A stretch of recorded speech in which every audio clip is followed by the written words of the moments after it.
அனைவருக்கும் வணக்கம். என் பேர் ராபா தேஜாஸ்ரீ. நான் 6th B படிக்கிறேன். நான் இப்போ கல்வி கண் திறந்த காமராஜர் அவர்களை பற்றி தான் பேச வந்திருக்கேன். அவரோட பிறந்த நாளை தான் நம்ம கல்வி வளர்ச்சி நாளாக கொண்டாடுறோம். ஏன் நம்ம அவரோட பிறந்த நாளை கல்வி வளர்ச்சி நாளாக கொண்டாடுறோம் அப்படிங்கிற பற்றி தான் நான் பேச வந்திருக்கேன். ஏன்னா அவர் பிறந்த ஊர் விருதுநகர். 1903ஆம் ஆண்டு ஜூலை 15ஆம் தேதி அவர் விருதுநகரில் பிறகுறாரு. இவரோட அப்பா இவர் கொஞ்சம் சின்ன வயசுலேயே இறந்துட்டாரு. இவர் ரொம்ப வறுமையில் வாடி தான் பெரிய நிலைக்கு வந்திருக்கிறாரு. இவர் சின்ன வயசுலேயே அரசியல் அமைப்புக்கு வந்துட்டாரு. அதுக்கப்புறம் சின்ன சின்ன உதவிகளை பண்ணிட்டு இருந்தாரு. அதே சமயத்தில் இவர் ஒரு நாள் காரில் போயிட்டு இருக்கிறாரு. அந்த சமயத்தில் ஒரு மாணவன் மாடு மேய்ச்சிட்டு இருக்கான்.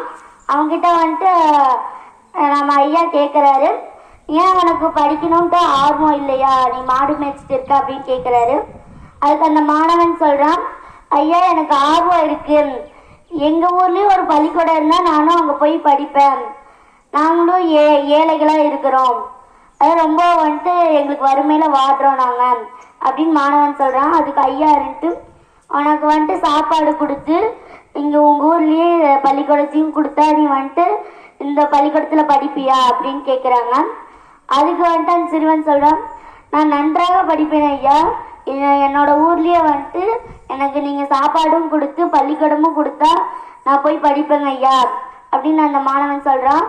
அதுக்கு அந்த ஐயா உடனே சொல்கிறாரு, ஒவ்வொரு ஊருக்கும் ஒவ்வொரு பள்ளிக்கூடம் கண்டிப்பாக வேணும் அப்படின்னு சொல்கிறாரு.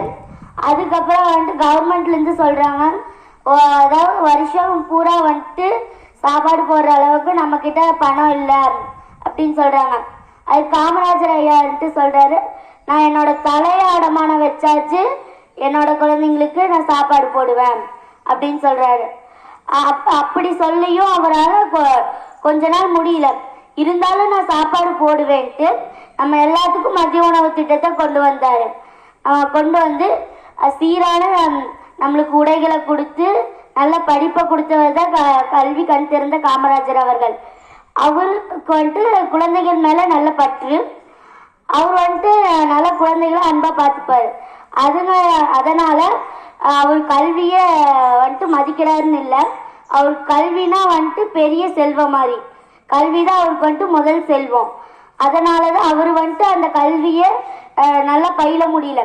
நம்மளால தான் பயில முடியலையே, நம்ம கூட இருக்க குழந்தைங்களாச்சும் அந்த கல்வியை நன்றாக பயிலணும் அப்படிங்கிறக்காட்டி தான் நம்மளுக்கெல்லாம் இந்த மாதிரி பள்ளிக்கூடத்தையும் அமைச்சு கொடுத்து மதிய உணவு திட்டத்தையும் கொடுத்துருக்காரு. நன்றி.